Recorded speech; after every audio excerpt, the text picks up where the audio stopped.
All right, here are some objectives for 13.5. We're going to get into a few more calculations on how do we get to equilibrium. So there's one set, here's another set. And are we going to make products or reactants? Now that the reaction can go both ways, we've got this unknown here. So here we have initial conditions where I only have reactants and no products. So we know this reaction, in order to get to equilibrium, has to go this way. And we say it's going to shift right. It's going to make products. If I started with a mixture that only had my products in it and no reactants, in order to reach equilibrium, I have to have both. This scenario is going to shift left. It needs to make reactants. But if I have a mixture that has a little bit of everything in it, it's a little bit trickier. Which way is it going to go? We assume it just goes to the right, but that's not always true. Because if the reaction favors the reactants, it could go to the left as well, depending on what this K value is. Now this is a very large K value, which means it favors the products. So this one, if everything's equal here, we're probably going to shift to the right to favor the products, but it's going to take some work to prove that. So we look at a value we call Q. Q is the exact same thing, except Q is initial concentrations, products over reactants, raised to their coefficients. K is the equilibrium products over reactants, raised to their coefficients. So it's the exact same mathematical calculation, except those are initial substances, these are equilibrium substances. And we see, remember that it's a ratio, products over reactants, denominator and a numerator. And we see the scenarios where if Q is initially too small, that means my fraction has too much reactants in the denominator to get a small number, and I need to shift right to go to equilibrium. Okay, because K is just a constant. Initially, though, if my initial mixture has a large Q value that's bigger than K, like in this bar graph, then that means to get a really big number, I have more products than I need. Because equilibrium, I need to have a less number of products. So I need to shift left to get more reactants. So let's look through those calculations. Q versus K calculations. So here, K is 710, and in this case, Q is 427. So here we've got Q is less than K. Okay. So we look again, products over reactants. And in order for this 427, we need to get it up to 710. We need that 427 to turn into a 710. So Q is too small right now. In order to get a bigger number, I need more products. I need this fraction to get bigger, more products. That means this is going to shift right.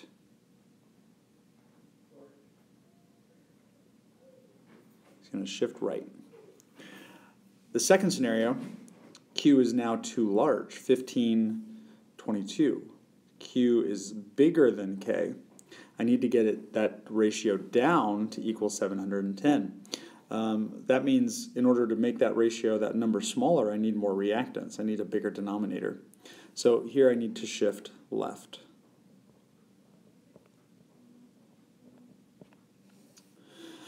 Now for the rest of these, they're going to take some calculations.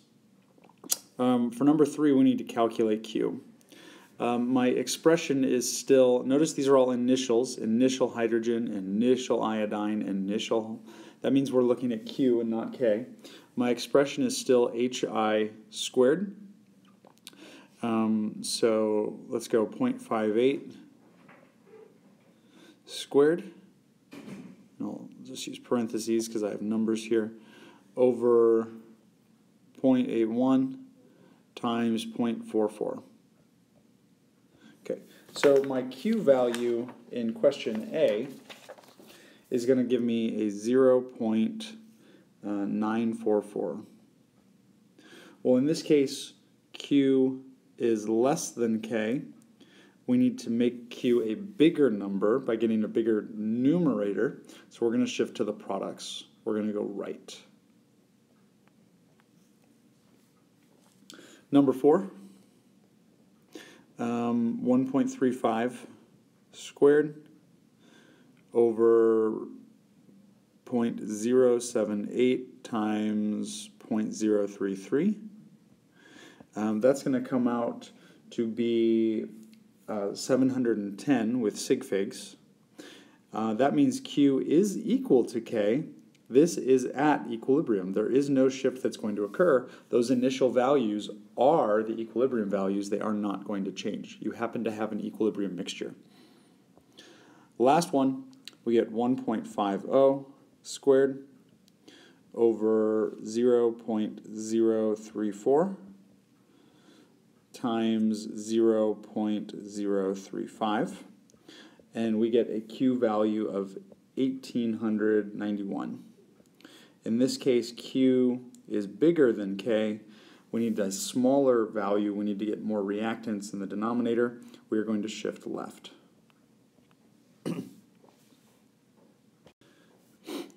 Mathematically, in order to get these shifts, when we shift right or left, we use ice charts. Okay? So what does that mean? It looks at the initial conditions and the equilibrium conditions and analyzes how we got there. This is very, very similar to the BCA charts we did in stoichiometry with limiting and excess reactants. But now we're at equilibrium. So watch the difference here. All right. A 1 liter flask, that's important for molarities because the moles are molarities. 2 moles of SO2, so that's a 2 molar solution initially. Notice I'm not saying before and after, I'm saying initial. And 2 moles of NO2.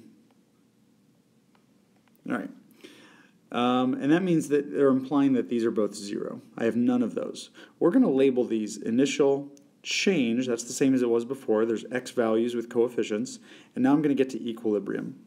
And if we wanted to put a reaction up here, because we do all of our work under the reaction, we get the Rice charts. But ice charts are a little bit more common. I like the Rice versions. The equilibrium value, the difference here is one of these is not going to go to 0. Equilibrium means that I'm not going to 0. I'm going to have a mixture of both products and reactants. So I can't just say these are both going to 0 because their coefficients are 1. We need to figure out what they are going to be. Now this particular problem, they give us some other clues. They say after equilibrium was reached, it was found that 1.3 moles of NO was present. So at equilibrium, I have 1.30. That goes down there.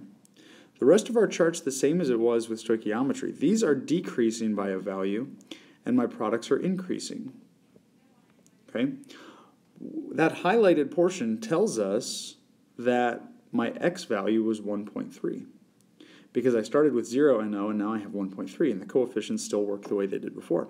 That means my SO3 is 1.3. And over on the reactant side, I'm losing 1.3. I have 0.7. It's 0.70 on both sides.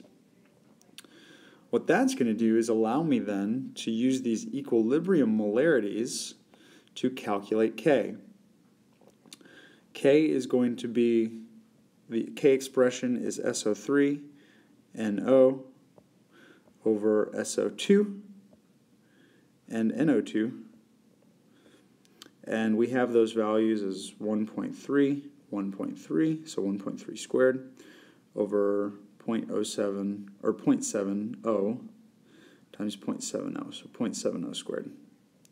And my K value is going to be 3.45 for this reaction. So we need to understand how to set up this ice chart. Very similar to the before, change, and after, but we're not trying to get them to 0 with eliminating reactants. We're just looking at this X and using some context clues to figure out what X could be. Right? And that's all we're going to do for it for this first section here is how do we read these charts, initial and equilibrium, to find these X values. So here's another example. S8 is placed in an empty container at a certain temperature. You can ignore the temperatures. They're constants. And the initial pressure is 1 atmosphere, where it decomposes to S2. So this one has atmospheres in it. So we've got 1 atmosphere of S8. All right?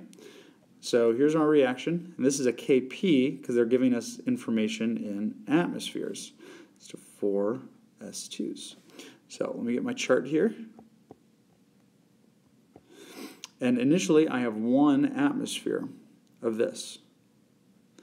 And nothing here because it's evacuated. Now the change is going to be minus x here, and we're going to gain 4x over here. And then we keep reading. At equilibrium, the partial pressure, which just means pressure, of S8 is 0.25. So they're telling me if this is 0.25, I'm sorry, wrong one. The S8 is 0.25. That gives us enough information to solve this problem. They're telling me the x value. X is 0.75.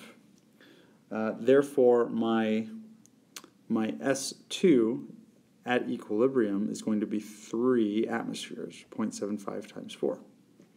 All right.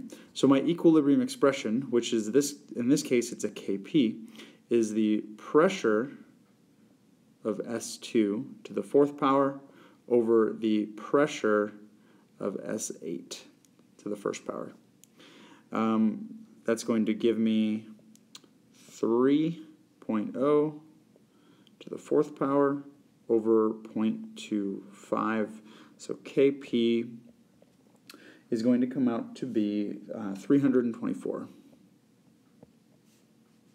All right, so again, just setting up and analyzing these charts. What are my initial values given, and how can I analyze these x values to see how much of everything I have left, because they're not going to 0.